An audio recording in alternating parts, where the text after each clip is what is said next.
Hello everyone. मैं भागीरथ प्रियार आप सभी का स्वागत करता हूं अपने यूट्यूब चैनल शिवम क्लासेज में।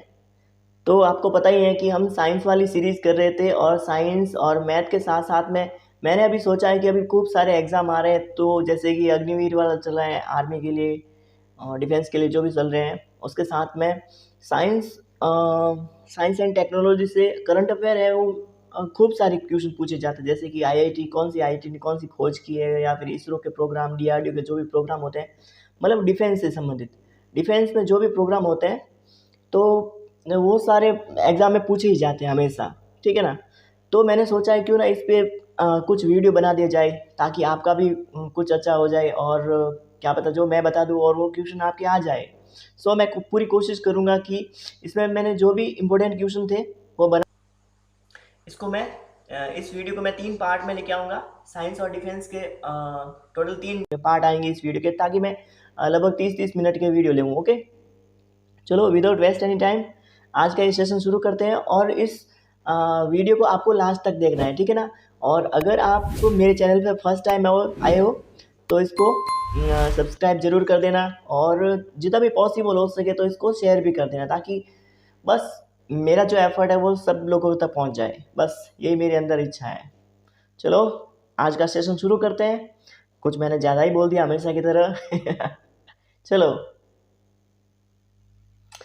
हाँ, अगर आप है ना मेरे अभी तक टेलीग्राम पे नहीं जुड़े हो, तो मैं लिंक उसका डिस्क्रिप्शन में दे दूंगा, तो उस चैनल पे भी जुड़ जाना, ताकि आप शिवम क्लासेज में जो भी मैं नोट्स, ये जो अभी मैं पीडीएफ, अभी आज हम जो पढ़ेंगे करंट अफेयर, तो उसका जो पीडीएफ है वो टेलीग्राम पे डाल दूंगा, और वहाँ से आप डाउनलोड करके वापस रिवाइज कर सकते हो। ओके, चलो हमेशा की तरह आज का कोर्स ऑफ द डे कौन सा है कि देखो, सफलता और असफलता के बीच में सबसे बड़ा फासला होता है वो माइंड सेट का होता है।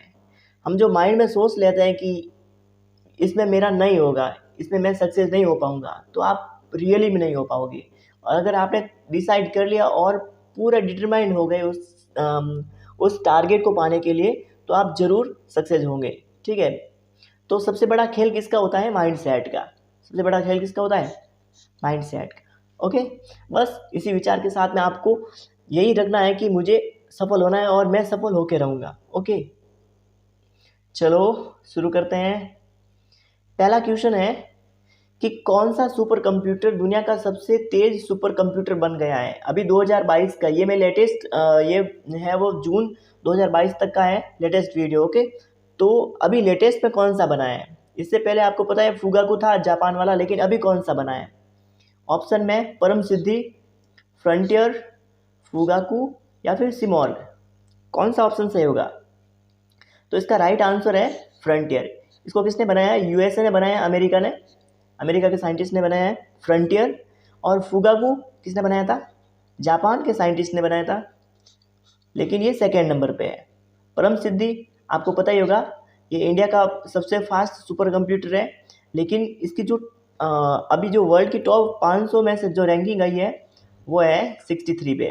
ओके, ये याद रखना आपको कि भारत का जो सुपर कंप्यूटर है परम सिद्धि, वो कौन से नंबर का है, या वर्ल्ड में जो टॉप 500 है उसमें कितनी रैंक आती है परम सिद्धि की, तो वो कितनी आती है? 63। ठीक है। और सिमॉर्ग, सिमॉर्ग आपको पता है ईरान का सुपर कंप्यूटर है ये। चलो देखो, टॉप 500 जून 2022 तक जो टॉप 500 सुपर कंप्यूटर थे उसमें फ्रंटियर है वो दुनिया का सबसे फास्टेस्ट सुपर कंप्यूटर है। सेकेंड नंबर पे है फुगाकू, किसका है? जापान का। और एक थर्ड नंबर पे है सुपर कंप्यूटर जिसका नाम है ल्यूमी, और किसने बनाया है इसको? फिनलैंड ने। और इंडिया के सबसे सुपर फास्टेस्ट सुपर कंप्यूटर देखें तो उसमें आता है पहले नंबर पे है परम सिद्धि, लेकिन परम सिद्धि वर्ल्ड में कितने नंबर पे आता है? 63 पे। ओके, और सेकेंड पे है प्रत्यूष और मिहिर। ओके, चलो नेक्स्ट क्वेश्चन पे चलते हैं। आगे वाला क्वेश्चन है कि परम अनंत सुपर कंप्यूटर किस संस्था में स्थापित किया गया है? कौन सी संस्था है जिसमें परम अनंत सुपर कंप्यूटर स्थापित किया गया है? IIT Gandhinagar, IIT Kanpur, IIT Roorkee और आईआईटी हैदराबाद। इसका राइट आंसर क्या होगा? सोचो। हाँ, आईआईटी गांधीनगर। गांधीनगर गुजरात में जो आईआईटी है, ठीक है, तो उसमें ये परम अनंत सुपर कंप्यूटर स्टेबलाइज किया गया है। ओके, परम अनंता सुपर कंप्यूटर इंस्टॉलेट IIT गांधीनगर। इसको बनाया किसने है? CDAC ने बनाया है। किसने बनाया है? CDAC ने। और आपको पता ही है परम वाली सीरीज जो होती है वो हमेशा CDAC ही बनाती है। चलो नेक्स्ट क्वेश्चन पे चलते हैं। स्वदेशी नेविगेशन सिस्टम गगन का उपयोग करने वाली पहली एयरलाइन कौन सी है? कौन सी एयरलाइन है जिसने हमारा जो अपने खुद के देश का जो नेविगेशन सिस्टम है इसका नाम है गगन। क्या नाम है? गगन। इसका सबसे पहले यूज करने वाली एयरलाइन कौन सी है? Air India, spice jet, Indigo या नन ऑफ दीज? तो इसका राइट आंसर होगा इंडिगो। इंडिगो है एयरलाइंस, उसने सबसे पहले गगनयान नेविगेशन सिस्टम को यूज किया है। ओके, गगन की फुल फॉर्म क्या होती है? गगन यानी कि GPS एडेड जियो ऑग्यूमेंटेड नेविगेशन सिस्टम। इसको किसने बनाया है? गगन हमारा जो नेविगेशन सिस्टम है स्वदेशी, उसको किसने बनाया? एक तो इसरो ने बनाया, उसके साथ में AAI ने, एयरलाइन अथॉरिटी ऑफ इंडिया ने। ओके, नेक्स्ट क्वेश्चन है, पहला निजी मिशन, प्राइवेट मिशन है एक्सियम मिशन फर्स्ट, किसके लिए लॉन्च किया गया है? ये एक्सियम मिशन फर्स्ट है वो किसके लिए लॉन्च किया गया है? मून के लिए यानी चांद के लिए, मार्स यानी मंगल के लिए, ISS यानी कि इंटरनेशनल स्पेस स्टेशन के लिए, या फिर जुपिटर के लिए? किसके लिए लॉन्च किया गया है? तो इसका सही आंसर होगा ISS के लिए। किसके लिए? ISS। ISS आपको पता होगा पृथ्वी से कुछ ऊंचाई पर ये 5 जो संस्थाएं थी स्पेस एजेंसी है 5, नासा, जाक्सा और CSA और रॉसकॉस्मॉस। ठीक है, रॉसकॉस्मॉस थी, और एक है ESA यूरोपियन स्पेस एसोसिएशन, और CSA ये कनाडा वाली है। ओके, चाइना वाली नहीं है। और जाक्सा जापान, नासा, इन तीनों ने मिलके पांचों ने मिलके 1998 में 98 में इन्होंने एक स्टेशन बनाया है स्पेस में, उसका नाम क्या है? ISS international space station. Okay, और इसी के लिए एक्सियम मिशन फर्स्ट लॉन्च किया गया है, इसको वहाँ पे भेजा गया है, और ये है वो दुनिया का पहला प्राइवेट मिशन है जिसको यहाँ पे भेजा गया है। ओके, ISS पे एक्सियम मिशन, जिसको AX-1 भी कहते हैं, first crew mission to ISS। Okay, कौन सा रॉकेट कहाँ में ले गया था? फाल्कन 9। आपको पता ही है फाल्कन 9 किसका रॉकेट है? स्पेस एक्स का। स्पेस एक्स इलॉन मस्क वाली कंपनी है ना, उसका ये फाल्कन। ओके, चलो नेक्स्ट चलते हैं। धनु A क्या है? धनु A क्या है? स्टार है, प्लैनेट है, ब्लैक होल है, या फिर एस्टेरॉयड है? तो इसका राइट आंसर होगा ब्लैक होल। धनु A क्या है? एक प्रकार का ब्लैक होल है। ओके, अब देखो first image of black hole, दुनिया की जो सबसे पहली ब्लैक होल की जो इमेज खींची गई थी वो थी, उस ब्लैक होल का नाम था सैगिटेरियस A नाम था इसका ब्लैक होल का। और किसने खींचा था इसको? इवेंट हॉराइजन टेलीस्कोप ने। ठीक है, EST ने इसको सबसे पहले कैप्चर किया था। दुनिया की पहली मतलब ब्लैक होल की ये पिक्चर ये थी। सैगिटेरियस A उस ब्लैक होल का नाम था। ठीक है, उसके साथ में आपको ये याद रखना है कि धनु A क्या है? एक प्रकार का ब्लैक होल है। एक और ब्लैक होल का नाम बता दूं, यूनिकॉर्न। आपने सुना होगा नाम, यूनिकॉर्न। ये भी ब्लैक होल है जो हमारी मिल्की वे गैलेक्सी का सबसे छोटा ब्लैक होल है। इसकी भी अभी हाल ही में ये न्यूज़ में रहा था यूनिकॉर्न। ठीक है, ये याद रखना आपको। पुलुलॉन क्या है? आगे वाला क्वेश्चन है, पुलुलॉन क्या है? एक प्रकार का पॉलीमर है, वायरस है, ड्रग्स है, या फिर प्लैनेट है?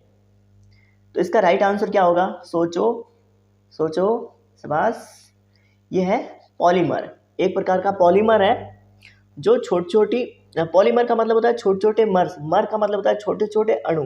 जब छोटे छोटे अणु आपस में जुड़ते हैं, एक अणु था, दूसरा अणु था, तीसरा अणु, ऐसे जुड़ जाते हैं तो वो क्या बन जाता है? पॉलीमर बन जाता है। पॉलीमर मतलब छोटे छोटे अणुओं से जुड़ने से एक बहुलक बन जाता है, हिंदी में बोलते हैं उसको बहुलक। ठीक है, तो पुलुलॉन क्या है? एक प्रकार का बहुलक है। ओके, ये एक प्रकार का बायो मटेरियल है। बायो मटेरियल का मतलब ये डिकम्पोज हो सकता है। बाकी जैसे प्लास्टिक है वो भी एक प्रकार का पॉलीमर है, ठीक है ना। एक क्वेश्चन पूछ लूँ आपको, तो पॉलीथीन है ना, पॉलीथीन ये किसका पॉलीमर है, आपको बताना है ये किसका पॉलीमर है। आप कमेंट में इसका आंसर जरूर देना। ओके, तो देखो इसी पुलुलॉन पे आते हैं। तो ये एक प्रकार का बायो मटेरियल है। देखो प्लास्टिक होती है वो क्या होता है, डिकम्पोज होती नहीं, वो कई सालों तक पड़ी रहती है। लेकिन पुलुलॉन क्या एक प्रकार का पॉलीमर है, लेकिन वो क्या होगा, बायो मटेरियल है, यानी कि डिकम्पोज हो सकता है। और ये घावों को भरता है और इन्फेक्शन से बचाता है, जो कि फंगस से प्राप्त किया जाता है। कवक होता है ना, कवक से प्राप्त किया जाता है। ओके, चलो नेक्स्ट चलते हैं। परम पोरोल का उद्घाटन किस संस्था में किया गया है। परम पोरोल भी एक प्रकार का क्या है, सुपर कंप्यूटर है। इसका उद्घाटन कहाँ पे किया गया है, आईआईटी गुवाहाटी में, आईआईटी मद्रास में, आईआईटी कानपुर में और एनआईटी तिरुचिरापल्ली में। कहाँ पे इसको स्थापित किया गया है, परम पोरोल। आपको ये याद रखना, ये काफ़ी इंपॉर्टेंट क्वेश्चन है। ओके, तो देखो परम पोरोल को है ना तिरुचिरापल्ली यहाँ पे स्टेबलाइज किया गया है, परम पोरोल को। ठीक है, देखो हमारे इंडिया में जो सुपर कंप्यूटर बनाने का जो मिशन शुरू हुआ था वो 2015 में शुरू हुआ था, नेशनल सुपर कंप्यूटिंग मिशन। ठीक है, और अगर हमारे इंडिया में जो सुपर कंप्यूटर का फादर बोला जाता है, father of national super computer, वो बोलते हैं विजय भटकर को। आपको पता है ये जो परम वाली सीरीज थी, सबसे पहले जो CDAC ने बनाई थी, उस जब परम हमारे इंडिया का जो पहला सुपर कंप्यूटर था परम 8000, तो जब इसको सबसे पहले बनाया गया था CDAC द्वारा, तब CDAC के जो ये चेयरमैन, यही मतलब अध्यक्ष यही थे। ठीक है ना, और father of the world super computing अगर दुनिया का पूछ लिया जाए तो वो है डैनियल स्लॉटनिक है वो वर्ल्ड सुपर कंप्यूटर के फादर है बोलते हैं। और विजय भटकर को बोला जाता है नेशनल सुपर कंप्यूटर के फादर बोलते हैं। ठीक है, चलो नेक्स्ट चलते हैं। आगे वाला क्वेश्चन है कि भारत के पहले 5G टेस्ट बैंड का उद्घाटन किसने किया था। ठीक है, नरेंद्र मोदी जी ने, राजनाथ सिंह ने, अनुराग ठाकुर ने, या फिर अश्विनी वैष्णव ने। नरेंद्र मोदी जी ने 5G टेस्ट ये मतलब टेस्ट बैंड का उद्घाटन किया है। ओके, देखो इसको किसने बनाया था, 5G टेस्ट बैंड को बनाया था IIT मद्रास ने। और इसका यूज़ कहाँ पे होगा, किसको सपोर्ट करने के लिए, स्टार्टअप्स को, जो छोटे छोटे लघु उद्योग या छोटे छोटे उद्योग होते हैं, स्टार्टअप्स। ठीक है, तो उनको सपोर्ट करने के लिए नरेंद्र मोदी जी ने 5G टेस्ट बैंड का उद्घाटन किया है। ठीक है, और इसको डेवलप किसने किया था, IIT मद्रास ने। और आपको पता हुआ हाल ही में एक रिपोर्ट आई थी, उस रिपोर्ट का मुझे नाम पर याद नहीं आ रहा है, अटल इनोवेशन ऐसा कुछ नाम है, हाँ अटल इनोवेशन। तो उसमें सबसे इनोवेटिव जो इंस्टीट्यूट है उसमें IIT मद्रास का नाम सबसे पहले में आता है।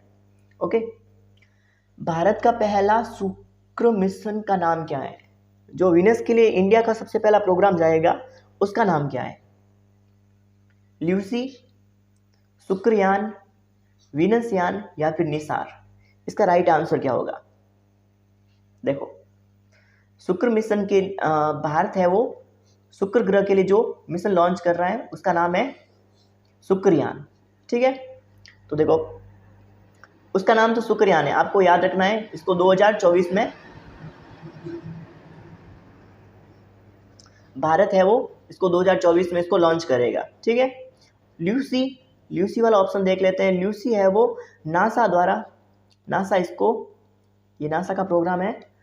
और जुपिटर है ना बृहस्पति ग्रह, तो बृहस्पति ग्रह के चारों ओर एक एस्टेरॉयड है ट्रोजन एस्टेरॉयड, वो चारों ओर राउंड कर रहा है। तो उसके बारे में स्टडी करने के लिए नासा ने ये ल्यूसी मिशन लॉन्च किया है। किसके लिए, जुपिटर यानी कि बृहस्पति के चारों ओर जो एस्टेरॉयड घूम रहा है ट्रोजन एस्टेरॉयड, उसकी स्टडी करने के लिए नासा ने ये मिशन लॉन्च किया है। शुक्रयान यानी कि भारत का पहला शुक्र मिशन होगा, इसको 2024 में लॉन्च किया जाएगा।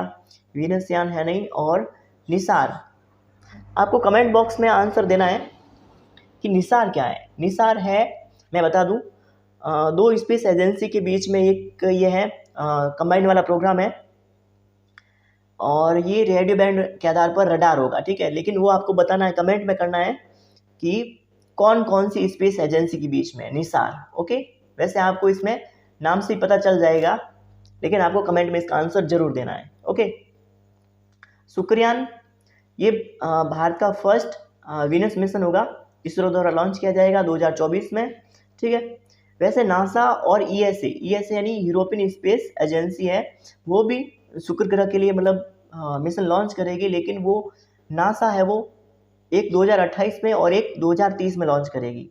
2028 में जो लॉन्च कर रही है, जो नासा अपना स्पेस प्रोग्राम भेज रहा है, तो उसका नाम है डाविंची।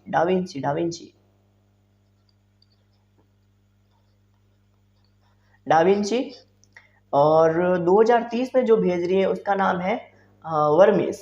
उसका नाम है 2030 में कौन सा प्रोग्राम भेज रही है, वर्मिस ने सरमत, किस देश ने सरमत अंतर्महाद्वीपीय बैलिस्टिक मिसाइल का सफल परीक्षण किया है। सरमत, ओके, सरमत SARMAT। ठीक है, ये SAMART वाला नहीं है। ठीक है, ओके, स्मार्ट वाली है वो अंतर्महाद्वीप। ये भी एक प्रकार की मिसाइल है जो इंडिया ने लॉन्च किया है। ठीक है ना, लेकिन सरमत मैंने पूछा है वो किस देश ने सरमत मिसाइल को लॉन्च किया है। एक प्रकार की बैलिस्टिक मिसाइल है और अंतर्महाद्वीपीय है। ठीक है, बहुत ज़्यादा रेंज तक वाली। तो इसको किसने लॉन्च किया है, इसका टेस्ट किसने किया है, यूक्रेन ने, रसिया ने, USA ने या फिर नॉर्थ कोरिया ने, कौन सा देश ने? इसका राइट आंसर होगा रसिया ने। ओके, सरमत अंतर्महाद्वीपीय बैलिस्टिक मिसाइल का टेस्ट किसने किया है, रसिया ने किया है। अंतर्महाद्वीपीय और बैलिस्टिक, आपने देखा होगा मिसाइल भी दो प्रकार की होती है, एक तो क्रूज मिसाइल होती है, ठीक है, और एक होती है बैलिस्टिक मिसाइल। क्रूज मिसाइल होती है ना, जैसे वो सरफेस यहाँ से यहाँ तक है, अगर मुझे ये टारगेट है और यहाँ से मैं लॉन्च कर रहा हूँ, तो क्रूज मिसाइल है वो सरफेस के पास, पृथ्वी के सरफेस के पास नहीं जाती है, मतलब धरती से मतलब ज़्यादा ऊपर नहीं उठती है। ठीक है ना, वो होती है क्रूज मिसाइल।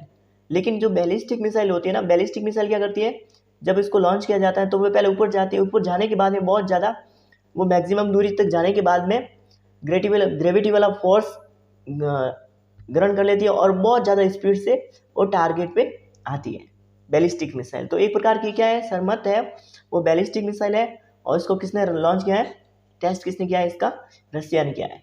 ठीक है, इसका नाम क्या रहा है, RS-28 सरमत या फिर सतन सेकंड। ठीक है, इसकी रेंज कितनी है, 11,000 किलोमीटर से 18,000 किलोमीटर के बीच में है। भारत भी है वो अंतर्महाद्वीपीय बैलिस्टिक मिसाइल पे अभी काम कर रहा है, उसका नाम क्या है, भारत है वो, भारत की भी इसी प्रकार की एक मिसाइल होगी, उसका नाम है सूर्या। ठीक है, ओके, सूर्य है वो इसकी इंडिया की खुद की जो अंतर्महाद्वीपीय बैलिस्टिक मिसाइल होगी। ओके, मैंने कहीं पे बीच पे ही लिख दिया है। हाँ, देखो एक बात आपको याद और रखनी है कि जो जिरकॉन मिसाइल है ना, जिरकॉन मिसाइल का भी टेस्ट किसने किया है, रसिया ने किया है। रसिया ने हाल में एक तो सरमत अंतर्महाद्वीपीय बैलिस्टिक मिसाइल का टेस्ट किया है, उसके साथ में जिरकॉन मिसाइल है, उसको भी किसने टेस्ट किया है, रसिया ने किया है। चलो नेक्स्ट क्वेश्चन पे चलते हैं। भारत का पहला एथेनॉल संयंत्र किस राज्य में खोला गया है, एथेनॉल, मेथेनॉल, एथेनॉल यानी कि C2H5OH। ठीक है, तो इस एथेनॉल का जो संयंत्र है वो कहाँ पे लगाया गया है, यानी कि कौन से राज्य में लगाया गया है, बिहार में, गुजरात में, गोवा में या फिर राजस्थान में, कौन सा राज्य है? तो राइट आंसर होगा इसका बिहार का एक जिला है जिसका नाम है पूर्णिया डिस्ट्रिक्ट में इसको स्टेबलाइज किया गया है। ठीक है, इन डिस्ट्रिक्ट पूर्णिया। और इसका काम क्या होगा, ethanol plant will produce ethanol, और किससे, मतलब ये एथेनॉल किससे बनाया जाएगा, एग्रीकल्चर वेस्ट होता है, जो हमारे फूड होता है या फिर कोई भी घास पत्ती जो भी है, जो एग्रीकल्चर वेस्ट होगा उससे बनाया जाएगा एथेनॉल। और एथेनॉल, आप भी एथेनॉल पॉलिसी आई हुई है, तो उसमें क्या है, जो अभी डायरेक्ट पेट्रोल आ रहा है तो वो क्या है, वो ज़्यादा इतनी पावर भी नहीं रखता है और वो पॉल्यूशन ज़्यादा क्रिएट करता है, ठीक है ना। तो अभी गवर्नमेंट एथेनॉल पॉलिसी लेके आई, तो उसमें क्या होगा कि पेट्रोल में मिक्स करके एथेनॉल दिया जाएगा ताकि वो उसकी पावर भी बढ़ जाए, उसके साथ में पॉल्यूशन भी कम हो, ठीक है। उसको बोला जाता है spirit spirit spirit spirit petrol या फिर ऐसा कुछ बोलते हैं उसको। चलो, किस देश ने नई लेजर आधारित एयर डिफेंस सिस्टम जिसका नाम है आयरन बीम का सफल परीक्षण किस देश ने किया है? रसिया ने, यूएई ने, जापान ने या फिर इजराइल ने? वैसे हमें आयरन बीम से कुछ याद आ रहा है, आयरन डोम। हे भगवान, आयरन डोम, ठीक है। आपको पता ही है आयरन डोम किसका डिफेंस सिस्टम है? इजराइल का। तो आयरन बीम भी किसने लॉन्च की है, ये मतलब टेस्ट किसने किया है?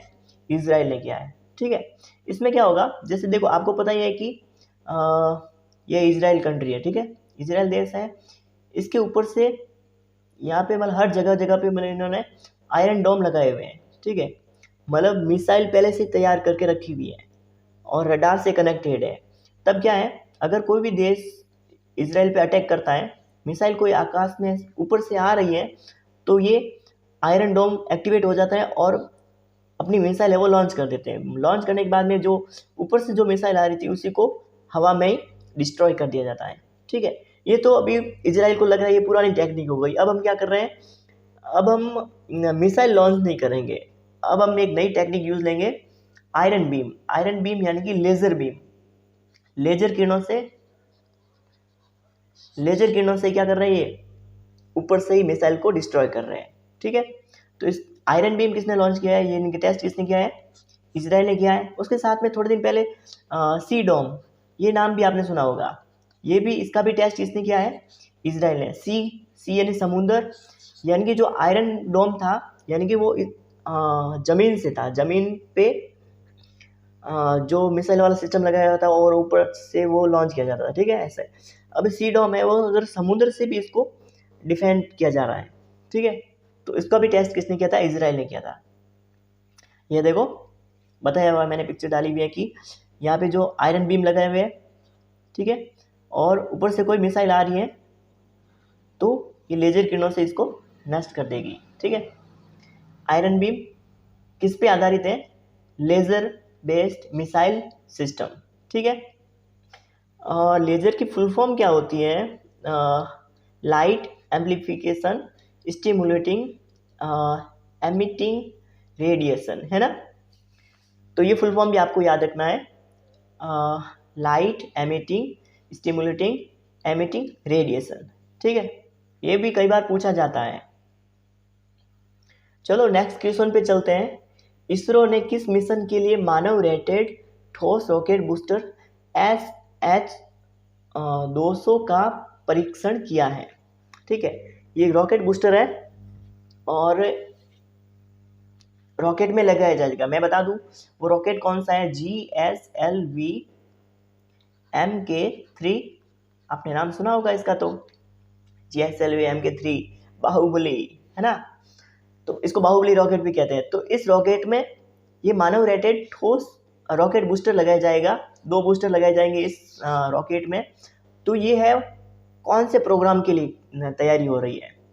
मंगलयान मिशन के लिए, गगनयान मिशन के लिए, चंद्रयान 3 के लिए या फिर शुक्रयान के लिए? कौन से मिशन के लिए है? तो इसका राइट आंसर होगा गगनयान। गगनयान मिशन अभी इसरो बोल तो रहे हैं अभी तो कि 2023 के शुरुआत में या फिर 2022 के एंड तक इसको मतलब लॉन्च किया जाएगा, लेकिन अभी तक हुआ नहीं है ना। तो ये याद रखना आपको कि जो मानव रेटेड ठोस रॉकेट बूस्टर है SS-200, वो कौन से मिशन में काम में लिया जाएगा? गगनयान में। कौन सा रॉकेट होगा? GSLV MK3, जिसको बाहुबली रॉकेट भी कहा जाता है। और यही रॉकेट था, आपको पता होगा, जो चंद्रयान 2 में भी काम में लिया गया था, है ना। और एक बात पूछूं मैं आपको, मंगलयान मिशन था ना, मंगलयान मिशन, उसमें कौन सा रॉकेट काम में लिया गया था? ये आपको कमेंट में करना है, क्योंकि अभी आंसर तो आने वाला है, लेकिन मैं चाहता हूँ कि आप इस वीडियो को पॉज करें, कमेंट में टाइप करें कि कौन सा रॉकेट है वो काम में लिया गया था। ठीक है, कमेंट करने के बाद में वापस पॉज इसको प्ले करना और आगे आंसर देखना है। ठीक है, चलो मैं वेट कर देता हूँ। ओके, आई होप आपने आंसर किया होगा टाइप। चलो इसका सही आंसर देखते हैं। देखो, गगनयान मिशन है, इसको 2023 में लॉन्च किया जाएगा। और कौन सा रॉकेट है? GSLV Mk3 रॉकेट काम में लिया जाएगा, और ये इंडिया का फर्स्ट ह्यूमन स्पेस मिशन होगा। आपको पता ही है, इससे पहले इंडिया को कोई भी ह्यूमन स्पेस मिशन नहीं था। ठीक है ना, तो इंडिया का ये पहला मिशन होगा जो ह्यूमन स्पेस मिशन है। ठीक है ना, कब लॉन्च किया जाएगा इसको? 2023 में। मंगलयान 24 सितंबर 2023 को मंगल की कक्षा में इसने प्रवेश किया था, और इसके लिए जो रॉकेट काम में लिया गया था वो PSLV C25 था। ठीक है, और चंद्रयान फर्स्ट था। चंद्रयान फर्स्ट, इसके लिए जो रॉकेट था वो, उसका नाम था PSLV C11, है ना, यही था चंद्रयान फर्स्ट के लिए। और मंगलयान के लिए जो रॉकेट था उसका नाम क्या था? PSLV C25, है ना। चलो, ये सारी इन्फॉर्मेशन आपको याद रखनी है। चलो नेक्स्ट क्वेश्चन पे चलते हैं। फास्टर इलेक्ट्रॉनिक रिकॉर्ड्स का तेज और सुरक्षित ट्रांसमिशन किसने लॉन्च किया है? यानी कि फास्टर एक प्रकार का सॉफ्टवेयर है, इसको किसने लॉन्च किया है? ठीक है, देखो, NV रमन्ना ने, रामनाथ कोविंद ने, नरेंद्र मोदी जी ने, और या फिर उर्जित पटेल ने। देखो, फास्टर है वो, मैं बता दूं आपको, आप गैस कर सकते हो इससे कि कोई भी रिकॉर्ड है, वो इन्फॉर्मेशन है, उसको फटाफट, यानी कि कोई भी केस होता है या फिर कोई भी रिकॉर्ड, उसको फटाफट एक जगह से दूसरी जगह पर पेंडिंग नहीं रखना, उनको फटाफट ट्रांसमिट करना, एक ऑफिस से दूसरे ऑफिस में भेजना है। ठीक है, जो भी लेवल होता है उनको पार करवाना है फटाफट। तो इलेक्ट्रॉनिक रूप से रिकॉर्ड्स को फटाफट भेजने के लिए फास्टर नाम का एक सॉफ्टवेयर लॉन्च किया गया है। ठीक है, तो किसने लॉन्च किया है? NV रमन्ना ने। NV रमन्ना यानी कि सुप्रीम कोर्ट ने। ठीक है, सुप्रीम कोर्ट ने इसको लॉन्च किया है, NV रमन्ना। और NV रमन्ना है वो भारत के कौन से मुख्य न्यायाधीश हैं? 48वें मुख्य न्यायाधीश हैं। ठीक है, ये भी आपको याद रखना है। ये है हमारे NV रमन्ना साहब। और फास्टर की फुल फॉर्म क्या होती है? देखो, फास्टर की फुल फॉर्म है faster and secured transmission of records software. ठीक है, कोर्ट के आदेशों को सुरक्षित और तीव्र इलेक्ट्रॉनिक मोड में प्रसारित करने के लिए फास्टर, क्योंकि ये 2-3 बार मैंने क्वेश्चन देखा, इसीलिए मैंने इसको मेंशन किया है कि फास्टर को किसने लॉन्च किया है? सुप्रीम कोर्ट ने। किस लिए? मतलब इलेक्ट्रॉनिक जो रिकॉर्ड्स होते हैं, जो भी रिकॉर्ड्स होते हैं, उसको पेंडिंग केस होते हैं, उनको फटाफट एक ऑफिस से दूसरे ऑफिस तक भेजने के, यानी उनके लेवल को पार करवाने के लिए। और इसको किसने लॉन्च किया था? NV रमन्ना ने। ठीक है, चलो आगे वाला क्वेश्चन है, मेड इन इंडिया के अंतर्गत स्वाति हथियार का पता लगाने वाला रेडार है वो किसके द्वारा विकसित किया गया है? स्वाति क्या एक प्रकार का रेडार है। ठीक है, और इसका काम क्या होता है? हथियारों का पता लगाना। ठीक है, जो भी न्यूक्लियर वेपन्स होते हैं उसका पता लगाने के लिए मेड इन इंडिया प्रोग्राम के अंतर्गत स्वाति रेडार बनाया गया है। ठीक है, तो इसको बनाया किसने? इसरो ने, DRDO ने, HAL ने, ठीक है, या फिर SCL ने। किसने बनाया है? ISRO, DRDO, Hindustan aeronautic limited, या फिर हिंदुस्तान कॉपर लिमिटेड। किसने बनाया है इसको? तो इसका राइट आंसर होगा DRDO ने। ठीक है, DRDO का भी जो चेयरमैन कौन है? सतीश रेड्डी है ना, और इसकी स्थापना की गई थी 1958 में, है ना। चलो, स्वाति वेपन लोकेटेड रडार, मतलब वेपन की लोकेशन प्राप्त करने के लिए स्वाति एक प्रकार का क्या है? रडार है। ठीक है, इसको किसने बनाया है? DRDO ने बनाया है। ओके, चलो नेक्स्ट क्वेश्चन पे चलते हैं। देखो, अगर यहाँ तक मेरा आपको एफर्ट पसंद आ रहा है ना, तो मेरे चैनल को सब्सक्राइब जरूर करना, और इसमें एक प्यारा सा कमेंट भी कर देना कि आपको कितना अच्छा लग रहा है मेरा वीडियो, और लाइक ज़रूर करना, और जितना पॉसिबल हो सके लोगों में शेयर जरूर करना। आपने कहीं पे इंस्टा स्टोरी पे लगा सकते हो, फेसबुक पे शेयर कर सकते हो, और अपने व्हाट्सएप स्टेटस पे भी लिंक शेयर कर सकते हो, लगा सकते हो। ओके, चलो। तो भारत का पहला बायोगैस संचालित इलेक्ट्रॉनिक व्हीकल चार्जिंग स्टेशन का उद्घाटन किस शहर में किया गया है? भारत का पहला बायोगैस आधारित, ठीक है ना, ये क्वेश्चन आपको ध्यान से देखना है। बायोगैस आधारित, बायोगैस यानी कि जो भी एग्रीकल्चर जो वेस्ट मटेरियल होते हैं उनसे जो लाइट बनाई जाएगी, बिजली बनाई जाएगी, उसी से इलेक्ट्रॉनिक वाहन को चार्ज किया जाएगा। तो वो स्टेशन है वो कहाँ पे लगाया गया है? ठीक है, गुरुग्राम हरियाणा में, चेन्नई में, हैदराबाद में, या फिर मुंबई में? इसका आंसर देना आपको, सोचो। मुझे क्यों ऐसा लग रहा है कि आप गुरुग्राम के बारे में सोच रहे हो? तो इसका देखो आंसर सही होगा मुंबई में। जो बायोगैस संचालित इलेक्ट्रॉनिक वाहन चार्जिंग स्टेशन है वो कहाँ पे लगाया गया है? मुंबई में। गुरुग्राम में तो है ना, वो भारत का सबसे बड़ा इलेक्ट्रॉनिक वाहन चार्जिंग स्टेशन है। कहाँ पे? गुरुग्राम हरियाणा में। और सबसे बेस्ट मैनेजमेंट के लिए, स्पेशल मैनेजमेंट के लिए वो लगाया गया है दिल्ली में। चलो इसके बारे में भी देख लेते हैं कि इंडिया फर्स्ट इलेक्ट्रॉनिक वाहन charging station powered by food waste. ये जो फूड वेस्ट होगा उससे ये बायोगैस बनाई जाएगी और उसी से मतलब जो लाइट बनती है और लाइट बनेगी वो इलेक्ट्रॉनिक वाहन को चार्ज करने में यूज लिया जाएगा। ओके, इसको मैंने स्पेशली मेंशन किया है कि क्योंकि हम इसमें कंफ्यूज हो जाते हैं कि या बायोगैस वाला है या लार्जेस्ट वाला है या फिर स्पेशल मैनेजमेंट वाला। तो बायोगैस पर आधारित है वो, मुंबई में। इंडिया फर्स्ट स्मार्ट मैनेजमेंट, बहुत प्रबल प्रबंधन के लिए, स्मार्ट मैनेजमेंट के लिए है वो इलेक्ट्रॉनिक वाहन चार्जिंग स्टेशन। कहाँ पे लगाया गया है? मयूर विहार दिल्ली में। कहाँ पे लगाया गया है? दिल्ली में। और लार्जेस्ट, भारत का सबसे बड़ा इलेक्ट्रॉनिक वाहन चार्जिंग स्टेशन कहाँ पे लगाया गया है? गुरुग्राम हरियाणा में। ये आपको याद रखना है। चलो नेक्स्ट क्वेश्चन पे चलते हैं। H3N8 बर्ड फ्लू का पहला मामला किस देश में सामने आया है? एक बर्ड फ्लू का एक और नया टाइप सामने आया है, उसका नाम क्या है? H3N8। ओके, कौन से देश में इस मामला सबसे पहले देखा गया? केस है वो कौन से देश में देखा गया है? इंडिया में, यूएसए में, अफ्रीका में, या फिर चाइना में? तो इसका राइट आंसर होगा चाइना में।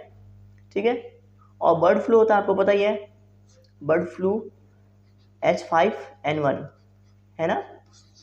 और इसी सेम टाइप का ये फ्लू तो सेम ही होता है, ये बर्ड में होता है, वैसे मैंने ऊपर लिखा हुआ है ये बर्ड में होता है, और ह्यूमन में यानी कि मानव में, ये भगवान, जो मानव में होता है उसके लिए फ्लू के लिए कौन सा वायरस होता है? H1N1। ठीक है, तो H1N1 होता है वो मानव में होता है, जिसको बोलते हैं swine flu. Swine flu, okay. और बर्ड फ्लू H5N1। और अभी एक नया केस सामने आ रहा है, बर्ड फ्लू का एक नया टाइप सामने आ रहा है H3N8, वो कहाँ पे आया है? चाइना में।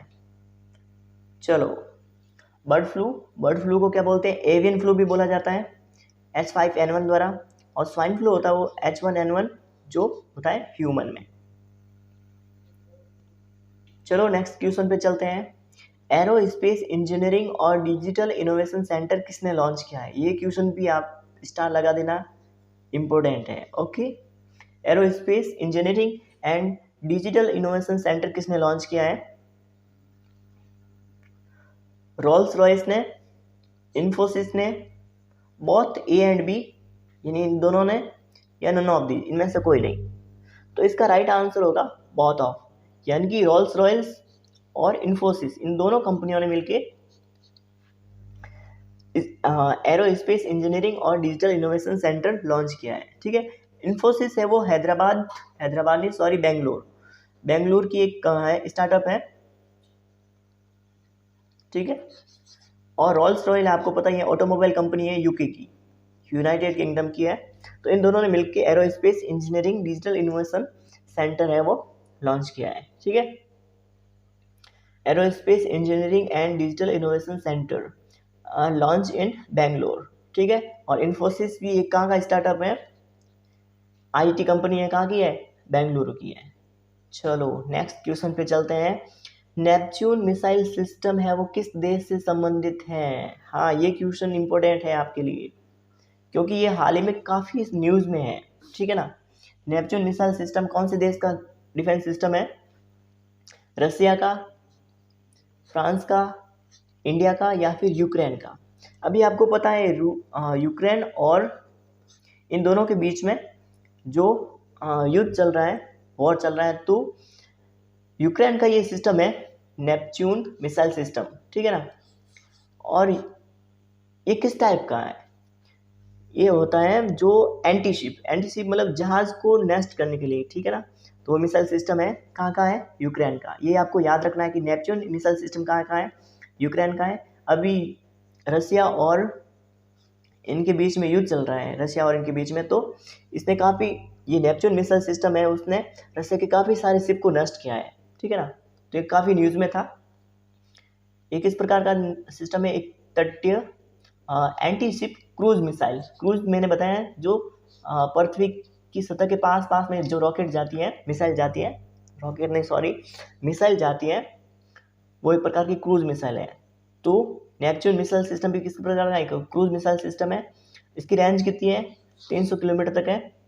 और कहाँ पे यूज़ लिया गया इसको? यूक्रेन और रूस के बीच में जो अभी हाल ही में युद्ध चल रहा है उसमें इसको यूज़ लिया गया था, ठीक है। चलो नेक्स्ट क्वेश्चन पे चलते हैं। किस रेलवे जोन ने बैटरी से चलने वाला ड्यूअल मोड लोकोमोटिव, जिसका नाम क्या है? नवदूत। अभी ये रेलवे वाले एग्जाम होंगे तो इसमें क्या पता ये क्वेश्चन टपक जाए, तो आपको याद रखना है डुअल मोड वाला लोकोमोटिव, यानी कि इंजन है वो डबल मोड में है और वो भी बैटरी से चलने वाला, ठीक है ना। तो इसको किसने विकसित किया है? ये है नवदूत। और इसको किसने विकसित किया है? सेंट्रल रेलवे ने, मध्य रेलवे ने, नॉर्थर्न रेलवे ने, या वेस्ट सेंट्रल रेलवे ने, या फिर ईस्टर्न रेलवे ने? इसका राइट आंसर होगा वेस्ट सेंट्रल रेलवे, यानी कि पश्चिमी मध्य रेलवे ने। इसका मुख्यालय, हेडक्वार्टर कमेंट में आप जरूर देना। वेस्ट सेंट्रल रेलवे यानी कि पश्चिमी मध्य रेलवे का मुख्यालय कहाँ पे है? इसका जो हेडक्वार्टर है उसको कमेंट में आप जरूर देना है, ओके। तो इसको किसने विकसित किया है? नवदूत को। नवदूत बैटरी से चलने वाला डुअल मोड में लोकोमोटिव है, जिसका नाम क्या है? नवदूत है। उसको किसने विकसित किया है? वेस्टर्न सेंट्रल रेलवे ने, WCR ने इसको विकसित किया है। चलो आज का सेशन ख़त्म होने जा रहा है और ज़्यादा टाइम तो आई होप मैंने नहीं लिया, लेकिन मैंने जितने भी क्वेश्चन कराए वो आपके लिए बहुत ज़्यादा इंपॉर्टेंट है। तो अब तक अगर आपको मेरा एफर्ट अच्छा लगा, मेरा जो भी मैंने जो हार्डवर्क किया है, जो भी मैंने जो एफर्ट लगाया वो अगर आपको अच्छा लगा हो तो मेरे वीडियो को लाइक ज़रूर करना। चैनल को अगर आप नए हो तो अभी तक सब्सक्राइब नहीं किया तो कब करोगे भाई? कर दो, चैनल को सब्सक्राइब कर देना और मेरे टेलीग्राम वाला ये जो ग्रुप है उसको ज्वाइन कर देना, ठीक है। ताकि मैं इसका PDF है वो अभी लिंक सॉरी मैं क्या बोल रहा हूँ, तो इस टेलीग्राम वाले ग्रुप पे मैं डाल दूंगा और आप वहाँ से डाउनलोड कर देना और देख लेना। और इसका भी एक सेकंड पार्ट मैं डाल दूंगा कल, तो वो भी आपको देखना है, क्योंकि अभी अग्निवीर वाले और अभी रेलवे वाले एग्ज़ाम हो रहे हैं और करंट अफेयर में डिफेंस के क्वेश्चन नहीं पूछा जाए ऐसा कभी होता ही नहीं है। पहले के टाइम क्या होता था कि जो जीके आता था वो पहले वाली बुक्स में आ जाता था, लेकिन अभी जो करंट अफेयर का जो ज़माना चल रहा है, जब से करंट अफेयर शुरू हुआ तब से जीके का जो नाम है वो धीरे धीरे कम हो रहा है और करंट अफेयर का लेवल है वो धीरे धीरे बढ़ रहा है। तो बस आपको करंट अफेयर पर बहुत ज़्यादा फोकस करना है। हाँ, जीके पे भी ध्यान देना है, लेकिन करंट अफेयर पे भी बहुत ज़्यादा ध्यान देना है आपको, क्योंकि टाइम के साथ में हमें अपडेट रहना पड़ता है करंट में, ठीक है ना। चलो इसी विश के साथ में आप खुश रहो, मस्त रहो, बिंदास रहो और सीखते रहो और बस हंसते मुस्कुराते रहो। सो बाय बाय, कल फिर मिलते हैं अगले शो में, ठीक है।